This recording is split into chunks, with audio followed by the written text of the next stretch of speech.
Hi, my name is Jay Sugarman, and I want to welcome you to Museum Open House. This ongoing series features and highlights many of the outstanding museums and other cultural institutions. The main purpose of most programs is to inform viewers about current and upcoming exhibits, various programs, resources, and other opportunities that are available for the general public. Today, via Zoom, we're featuring the extraordinary exhibition Glass in Flight at the New England Botanic Garden at Tower Hill. This remarkable outdoor exhibition transforms the garden into radiant sanctuary of color and wonder. Joining us are two people who have helped bring this exhibition to life, Leah Morgan and Alex Heveri. Leah is the manager of exhibitions at the New England Botanic Garden at Tower Hill, and Alex is the highly accomplished artist behind Glass in Flight. She's internationally recognized for her breathtaking stained glass and steel sculptures that combine intricate craftsmanship, vibrant color, and a deep appreciation for the natural world. As we'll soon see, Alex's monumental creations invite us to look more closely at the insects, birds, and pollinators that play such an essential role in our ecosystems. During the program, we'll explore the inspiration behind these stunning works, the artistic and technical challenges involved in creating them, and the important environmental message woven throughout the exhibition. Let's start by meeting Leah and Alex. Welcome. So delighted you're both able to be here. Thanks for having us, Jay. Thank you for having us. A couple of weeks ago, I had the wonderful opportunity to tour and admire the exhibition. So eager to hear more and have you inform viewers. But before we jump right to that, I also think it would be of interest if each of you would just very briefly share perhaps a little more about your background, current artistic interests, positions. Leo, would you please start? Sure. So as Jay said, I am the manager of exhibitions here at the Botanic Garden. I've been here for almost 5 years. And before that, I spent 15 years working with butterflies. So this exhibit was particularly interesting to me because I love insects and bugs, and especially butterflies. I'm loving that I'm being able to bring my passion of butterflies and art together at the garden with such a wonderful artist. Wonderful, wonderful. Alex, welcome. A few words about yourself, please. Well, my name is Alex Heveri, and I'm an artist. I work as an artist full time, but I also work full time as a criminal defense attorney. I'm a public defender, and most people think that that's extraordinary that I'm dual careering. But I find that to be a good criminal defense attorney, you have to be very creative. As an artist, I work in every medium, but for my botanical garden exhibits, Glass and Flight, I'm working in steel and dalle de verre glass. And dalle de verre is a French word for slab glass. And I'm very honored to be exhibiting at New England Botanic Garden. Terrific, terrific. Thank you. Um, Leah, building on your personal interest in butterflies and the exhibition, what made Glass in Flight such a compelling exhibition for the New England Botanic Garden? Yeah. First off, Alex's stunning artwork. We absolutely loved her work. As soon as we saw pictures of it, we knew we wanted to explore it. And then meeting with Alex was another, we just love working with Alex. So we were really happy to get to know her and showcase her artwork. We also realized that this is really a perfect fit for the garden. We have stunning artwork, large scale, fits into the garden so well, but the topic really just, it fits our mission of connecting art and my mission of connecting art to people, but also the garden's mission of connecting people to nature. So butterflies and insects and birds, it just was a great fit for the garden. And knowing that we strive to bring exhibits that have a high quality of craftsmanship and a visual appeal to the garden, this was a perfect fit. How do exhibitions like Glass and Flight perhaps help attract visitors who may not have previously visited the Botanic Garden? Yeah, that so we're always trying to find new ways of bringing people to the garden. Our exhibitions program is one of them.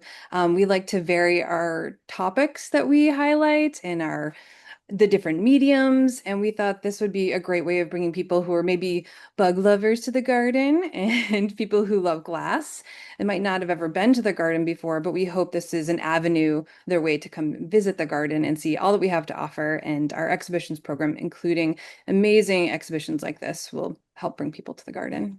Wonderful, wonderful. Well, definitely want to hear more about the Botanic Garden a little later. But for now, Alice, could you share a little bit more about how your artistic vision has evolved over time? My artistic vision became more detail oriented. In my earlier works, the glass was a predominant feature. And so when you look at it from a distance, you don't necessarily see all the details. And as I grew as an artist, I started to pay more attention to those details, and it really enhanced the experience. Glass is married to the sun for the experience. And so when you see sunlight through this glass, to me, it's like looking at fire, which is mesmerizing. I also evolved into making botanical garden art. Prior to Glass and Flight, I focused on abstract work that was color. I'm a diverse artist. I work in every medium Hmm. professionally. I do portrait sculpture, portrait drawing. I would even love to bedazzle. There's no type of art that I don't love. My mother introduced colored dough to me when I was 4 years old, and I've been an artist ever since. And I was fortunate to have great, strong art curriculum.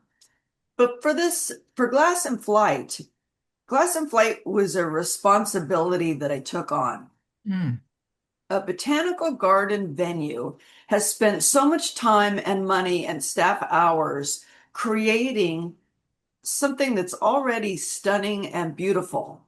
And that is really the center of their mission statements, Hmm. plants and their importance. And so to bring in art, as an artist, I wanted to make sure that my art fit in and blended in, but stood out at the same time. And that was a challenge because I didn't want to have a really large woman-made sculpture that detracted from the venue. I wanted it to enhance the venue. In addition, so pollinators were the natural subject for me, especially since glass is it was a natural medium to make wings. So what was particularly challenging was staying true to the insect's natural beauty. I didn't want to take a lot of artistic liberty because my message about the importance of pollinators was so important. Mhm. In addition, pollinators are already naturally beautiful. So I wanted to enhance that for the viewer in both size and in vibrant color. Well, you've definitely accomplished that. And for those who haven't had the chance to visit yet, we're very fortunate to have a selection of images to give people a sense of the exhibition. And as we begin our tour, feel free to add some commentary. I think the first one we see here, is this the Eastern tiger swallowtail? It is. And so this is at the entrance of the New England Botanical Garden, and it highlights the details of an Eastern tiger swallowtail. What was fun about making this is the space between the glass was as important as the colored glass itself. Hmm. So I think this looks particularly true to this insect. Not only that, but it's displayed. Glass and Flight is displayed perfectly at New England because they spent a tremendous amount of time finding the locations and the areas where sunlight would be able to illuminate the sculpture Mm-hmm. and also surprise the visitor. So they spent a tremendous amount of time finding perfect locations for to enhance the viewer experience by a hundredfold. Definitely. Well, let's continue. And this next one here is the Blue Mountain Swallowtail. Mhm.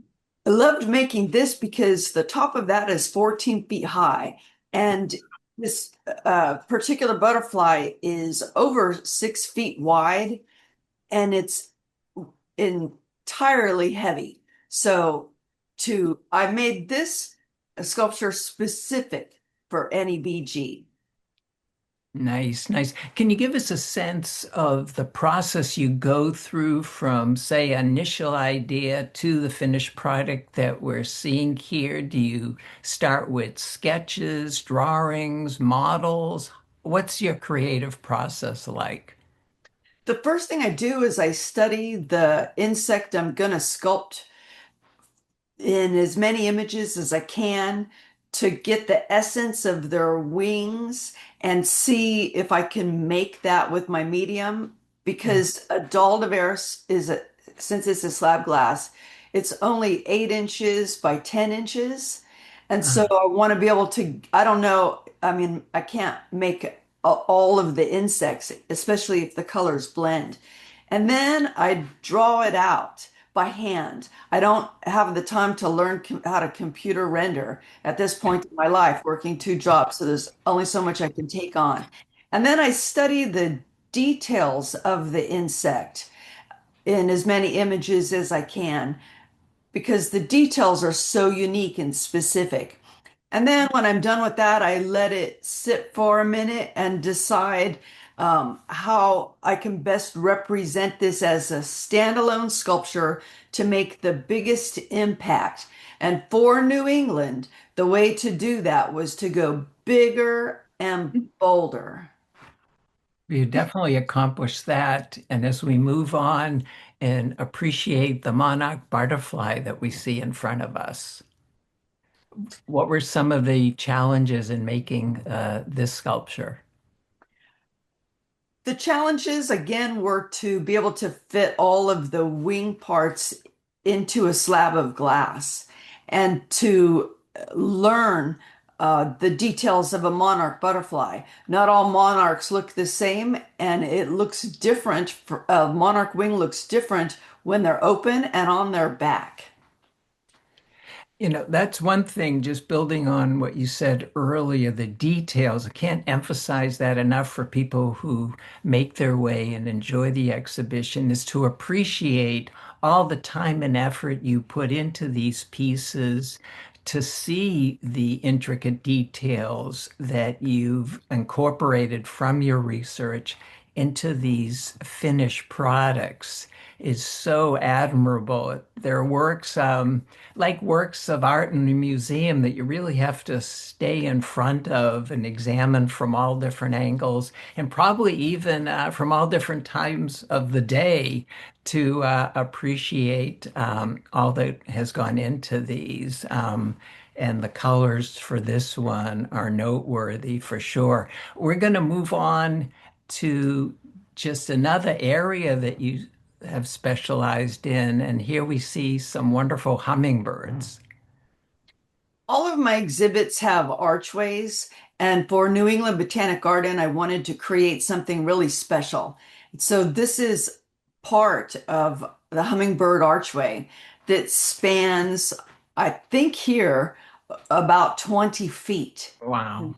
So we collaborated on this idea, Leah and her team, and came up with something that's really spectacular. And you highlighted on the point that as the sun traverses across the sculptures, you can see a sculpture illuminated at one time of the day and a different sculpture illuminated at a different time of the day, or the same sculpture illuminated in a different way. So you can see something different throughout the day or on different days when you visit. Definitely, definitely. And we talked about your planning process. We're fortunate to have a couple of images coming up that talk about the craftsmanship and then a little bit about the installation. What are you doing in this image? In this image, I'm welding some parts onto this butterfly sculpture to enhance it. So I do most of the welding. I do all of the glass work. I work alone for the most part. At my studio, I have a forklift and I have a stationary crane that enables me to do so. If I wasn't able to make my art by myself, I would be waiting I wouldn't be able to make it. Mm. So I had to learn every aspect of it. But more importantly, I love every aspect of it. As an artist, I really love to weld. Welding for me was one of my favorite ways to make sculpture because I love the fire component, the slight danger of it. It's unusual for women to weld, but I wanted from the very beginning my artwork to make a big statement. And so my first sculpture was 10 feet tall. Wow. That's fabulous. And it's quite a production. I mean, not only making those sculptures in the first place, but when you do these cross-country and beyond exhibitions, getting your works to locations, in this case from Arizona to Massachusetts, some of the involvement, just briefly, that goes in the process of setting up once you're on location. The setup is really intense. Every sculpture has its own individual crate that was specifically made for it so that it will not break as it travels across country. In a truck, as it traverses across the nation, there's a tremendous amount of vibration. So we have to ameliorate that. And then when you're out in the field, of course, as I said, my motto is go big or go home. Everything is extremely heavy. So I personally cannot install my own exhibits because I can't be out there in the field lifting this weight. So it requires a whole team and a whole staff. And New England's staff were amazing in helping with that. Sometimes it takes a couple of people to hold a sculpture in place because of the sheer weight. Leah, just a quick comment from your perspective from the Botanic Garden. What was that process like collaborating and getting Glass and Flight in place once you decided the locations? Yeah, so it was we worked together for over a year to Wow. bring the exhibit together. So between planning and helping Alex decide which new pieces she's going to create, we loved that process. And then we needed to take into consideration how we were going to highlight each piece. So Alex gave us all the information that we needed to choose really unique locations that help guide people through the garden spaces and make sure horticulture is good with the locations and they're able to plant around them. The process was really wonderful. And it was a long process to get the exhibit here, but we were really like pleased with everything that Alex's team did to make it an easy process, even though we had a cold, little bit rainy week for installation, a little bit different than Tucson. But it was a really great week and it's a lot of teamwork. No, congratulations to all of you. Well, we want to try to squeeze in a few more images. And this one, I believe, that's highlighted in the foreground is the rosy maple moth. A few words, Alex, please, about this development. The wingspan on the rosy maple moth is 6 feet. I made this sculpture for New England Botanic Garden. Hmm. What I love about pollinators is their natural beauty, and every component of a pollinator is important to their survival. Their coloration is either used to attract the whatever it eats or to hide themselves from predators. Most people don't see a lot of the rosy maple moss because they blend so naturally to their settings. So the message of the exhibit is the importance of pollinators, and I'm depicting it in a way that's larger than life and vibrantly colored to foster a word that's termed entomophilia, which is a love of insects. Hmm. So hopefully to encourage people to appreciate insects in a more intense fashion for the purpose of the planet. Terrific, terrific. And just going ahead here, we see the red butterfly right in front of us. Is that correct? This is a red butterfly bench. The Hmm. exhibit is intended in some aspects to be interactive with the visitors. And so this is a bench where you can sit on, and when you do, the feelers will come out of your head and people can take selfies and they become the butterfly. Well, we have to at least include this one. Going back to Leah's interest, we see the butterfly tree here. A lot of intricate work. A little bit about the process of creating and then assembling this, Alex. This was quite an undertaking. As you can see, I have 5 butterflies on here. I needed to make sure that the tree balanced with the butterflies for optimal beauty. I personally chose the different butterflies that would go on this tree.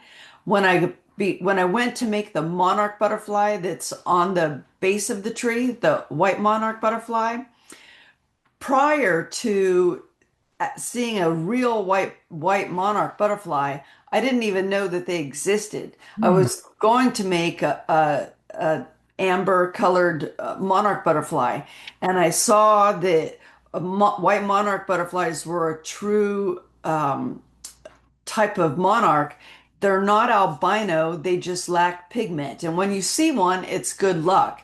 And the week I learned about that type of a monarch the week before I went to make this, and I think it made a big impact on the tree. Hmm.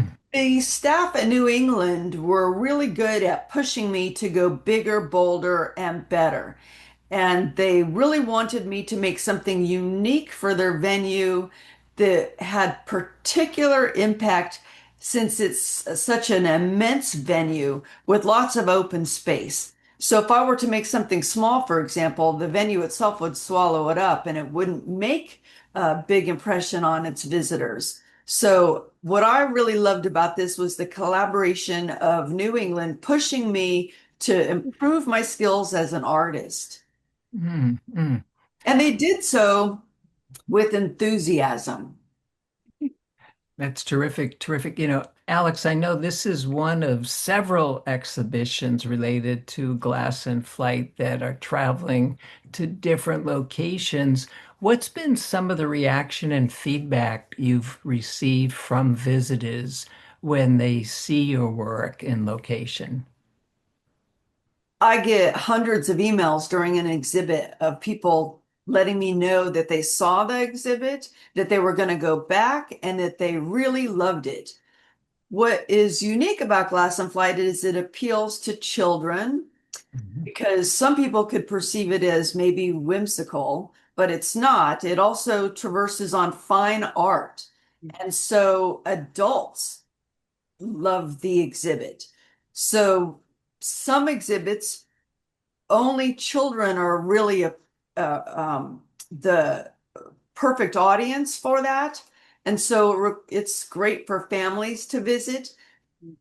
But this is an exhibit that this exhibit is for everyone of all ages, of all walks of life, whether you're coming to visit with a family or coming by yourself.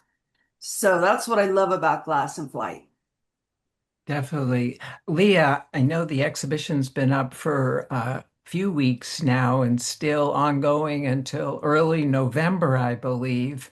Mhm. What's been some of the observations you and your staff have had about visitors as they experience, interact with the exhibition? Yeah. Oh my gosh. People have been absolutely loving it. We've been seeing guests, as Alex said, of all ages, just loving it. I see people taking pictures as the butterflies on the benches. We hear squeals and we also see squeals of joy. And we see people pointing at them and just talking and just like interested in the art and the insect that or the bird that it's portraying. But people have been absolutely loving it of all ages. As we were installing, we had saw people taking pictures, like sneaking in and taking a picture as we were installing it. So it's been a 100% positive experience. People are absolutely loving it.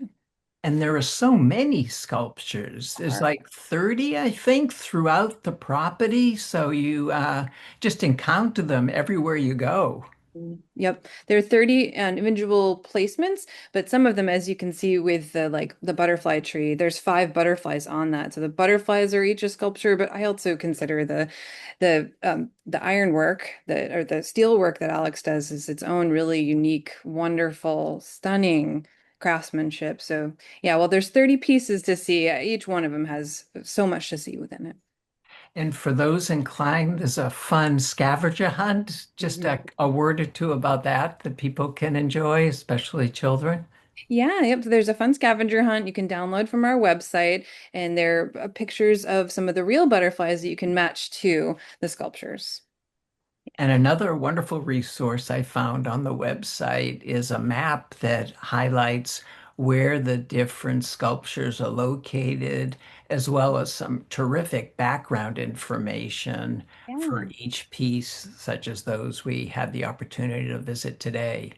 Yep. You can download a sculpture guide that gives you a little bit more information about each of the pieces and then the species that they represent. So you can download that from our website and includes the sculpture guide and the map that can guide you around to each piece. As an exhibitions manager, what do you hope visitors remember long after they visit Glass in Flight? Yeah. Well, first, a sense of joy when people come and visit. I know it is bringing people a lot of happiness and joy as they come here. I hope they learn a little bit about the invertebrates and also get a little bit of that entomophilia that that Alex was talking about and kind of spark that interest in nature and invertebrates and butterflies. But yeah, we really hope that they get a little sense of wonder and connection to nature. In just the minute or so we have left, a couple words about other exhibitions, programs, events going on or in the near future, please. Yeah, absolutely. So right now we have in our gallery space, we have Botanical Tattoo, and that will be on Mhm. display until July 12th. And then we're bringing back artist Susan Osborne for another oil exhibition that she works in oil and their paintings of the garden. That will be July 18th through October 11th. We also have Deeply Rooted, which is an exhibition that is talking about the 40 years of the garden. We're celebrating our 40th anniversary this Wow, year. fabulous. Yeah, and that's on display in our Fern Gallery until also October 11th. And then coming up, starting next week, we have our Wednesdays and Thursdays extended summer hours in June and July till 9 p.m. and in August till 8 p.m. And then two really unique offerings. We have Petals and Promenade, which is coming up in that's like a Bridgerton event. You can't miss it. It's going to be really exciting. Sunday, July 26th. And then Aria's Aloft we're bringing back Sunday evenings, July 12th and 19th. And there's tons more offerings if you check out our website. Lots Wow. more going on here at the garden. So much going on. Thank you for that wonderful overview. But unfortunately, we've come to the end of the program. Want to thank both of you again so much for taking the time to be here. It's been fascinating finding out so much more about glass and flight. And in closing, just want to wish both of you continued success with future endeavors. Thank you, Thank Jay. you, Jay. Also want to thank those of you watching for joining us and hope we be able to tune in next time.